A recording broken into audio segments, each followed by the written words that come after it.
So as we just heard, what's a really important part of my work is this idea that memory is not a unitary phenomenon, but there are distinct memory systems that differ in terms of their behavioral characteristics as well as their neural substrates.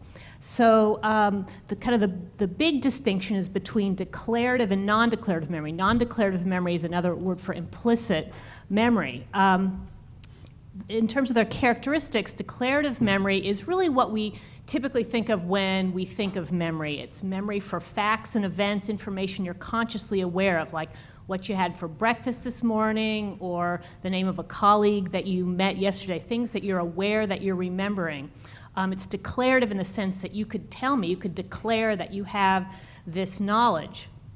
Now, in contrast, non-declarative memory refers to information that you're not necessarily aware that you've learned, and information that, as we heard, is real automatic and is really, you only access it through your performance. You can't actually declare that you have this information. And a good example of this is motor skill learning. So if you practice your tennis stroke, you'll get better from day to day. But if I ask you, what are you doing differently now that you weren't doing before, it'll be very difficult for you to tell me what that is. Now, importantly, these differ in their behavioral properties. So the idea of one, there is awareness, the other, there isn't necessarily awareness. Also, they differ in terms of their flexibility. Declarative memories are very flexible. I can ask you what you had for breakfast this morning, and you could answer me in a different language. You could type it, you could verbally say it. I could ask the question in a slightly different way. You could give the same answer.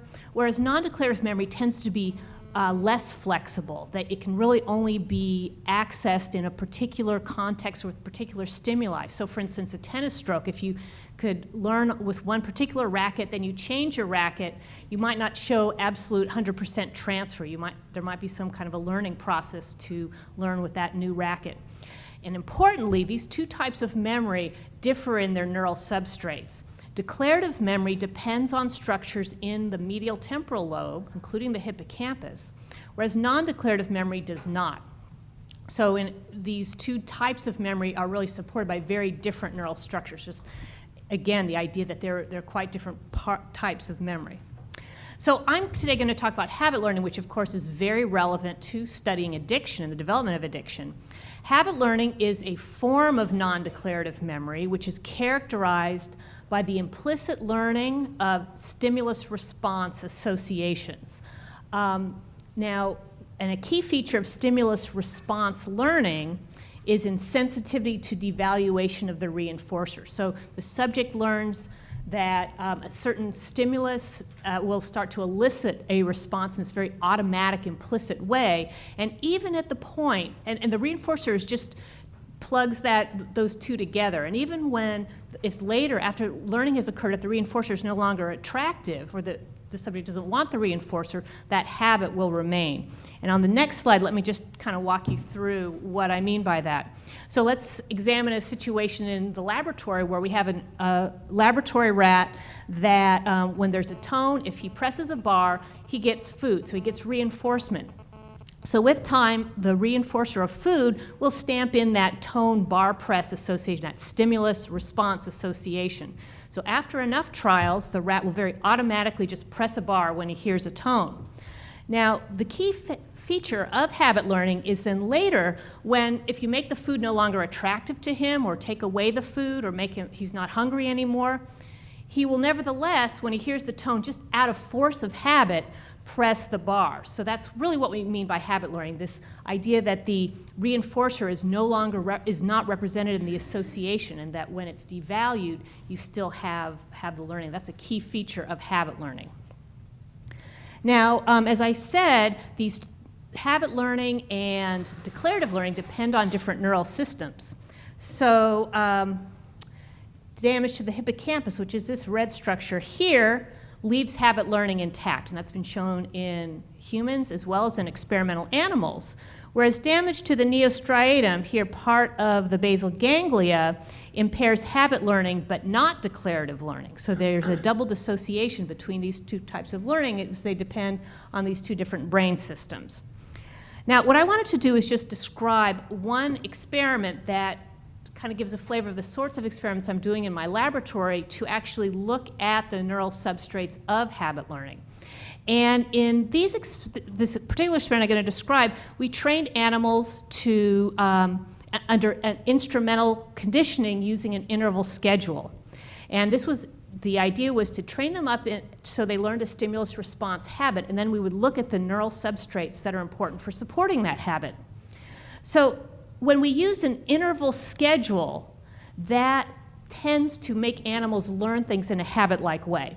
An interval schedule is that subjects receive a reinforcer after an interval if a response was made during that interval, and reinforcement's not based on the number of responses. And so that's sort of like getting your mail. You know, the mail comes once a day. If you make a response, go down and get your mail at any time during that interval, you'll be reinforced. It doesn't matter. If you go down and try to get your mail 90 times a day, you're not going to get any more mail than if you go once a day. So you're reinforced on an interval schedule with mail. So that's when we train animals under that kind of a reinforcement schedule, they'll tend to develop habits, meaning when we make the reinforcer no longer attractive, they'll continue to respond at the same rate as if they wanted the reinforcer.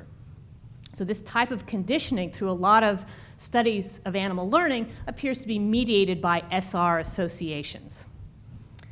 Okay, so I was interested in what are the neural substrates of this particular kind of learning. And the logic of this experiment is to train rats that have lesions of particular regions in the neostriatum, either the dorsolateral part or the dorsomedial part, and then train them in this task using an interval schedule. Train them in a task that normally would be learned as a habit.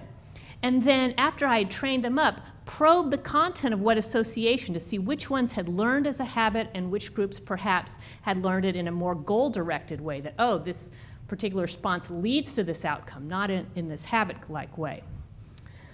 So I think the axis cut off here, but this is basically the inner reinforcement interval. So at the beginning, they're not getting all the food pellets, but towards the end, they're pressing at least once in every interval, so they're getting their reinforcement.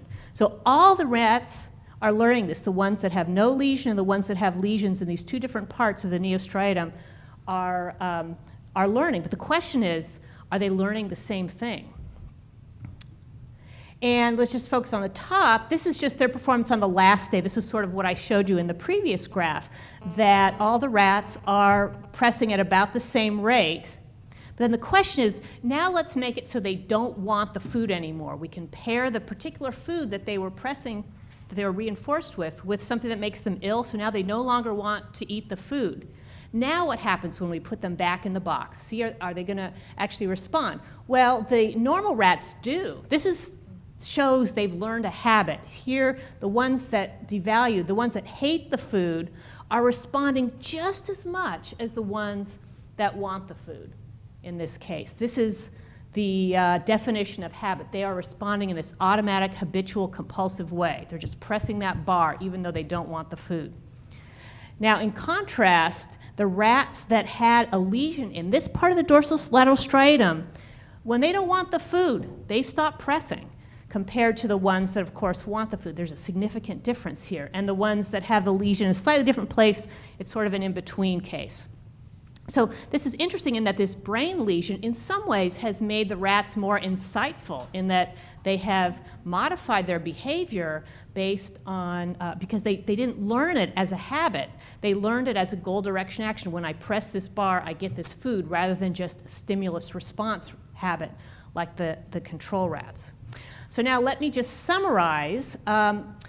I've tried to convince you that implicit habit learning is a distinct type of learning from just our declarative learning, and that the dorsolateral neostriatum seems to be a key part of this system. And I think an important thing to remember about habits, or actually fundamental to what we think of as a habit, is that habits aren't sensitive to manipulating consequences.